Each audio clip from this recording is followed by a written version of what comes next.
What is your debt to income ratio and why are the lenders looking at it? Hey, it's a great question.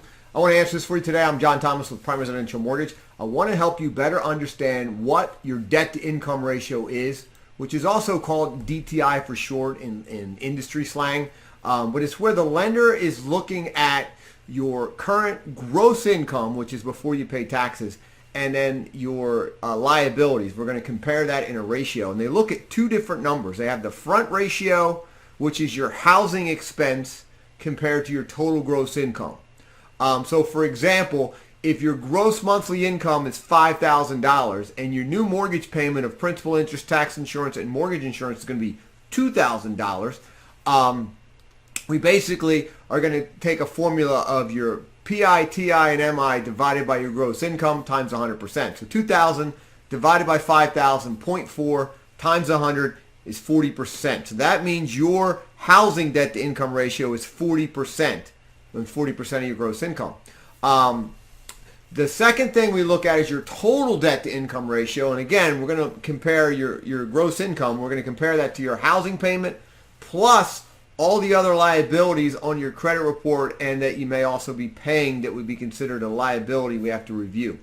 So let's take that same example. Gross income $5,000, current or new housing payment on your home is going to be $2,000. And let's say all your other liabilities off of the credit report, the minimum payment. So we don't care about the balance, it's the minimum payment. Let's say it's $1,000. So we've got $2,000 plus $1,000, so that's $3,000. We're going to divide that by your gross income of $5,000.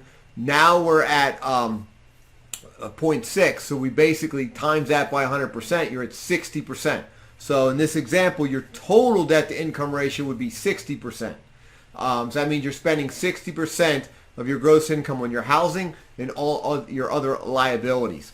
So when lenders are trying to approve you for a mortgage, they're using these two ratios to decide if you meet the guideline ratios for the loan program. So what's the maximum allowable debt to income ratio to qualify for a mortgage? Well, we have to consider different factors: loan type, credit score, whether or not you got an automated underwriting approval. If not, it's going to be a manual underwrite. That's different ratios for that. How much down payment you're putting down, if you have cash reserves, and if you're using a down payment assistance program, or if you're getting gift funds. All those can affect your maximum debt to income ratio. Now there's guidelines. The guideline says you should shoot for a housing payment of 31% or less and a total debt to income ratio of 43% or less. Now the challenge is, if you're a first-time home buyer, getting those ratios is very hard because your housing expense is such a big part of your overall income.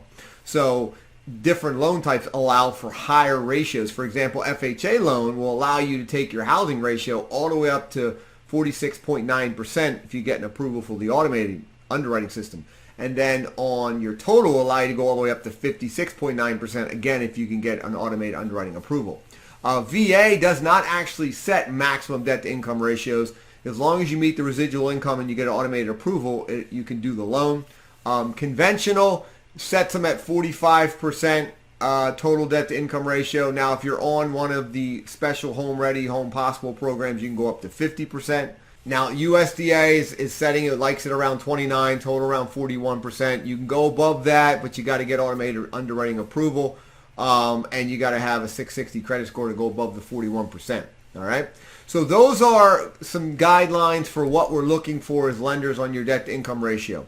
Now, what's not actually counted in that debt to income ratio? That's a good question. So your normal bills that aren't something you're getting credit for, like your cell phone bill, your car insurance, your electric, your gas, your heat, all that stuff, your grocery bills, your car insurance, utilities, none of those are going to be calculated into those ratios, okay? Because they're not actual loans or debts that you have to pay back, all right? So that's your debt to income ratio. If you have any questions, feel free to reach out to me. Hope that was helpful for you. Have an amazing day.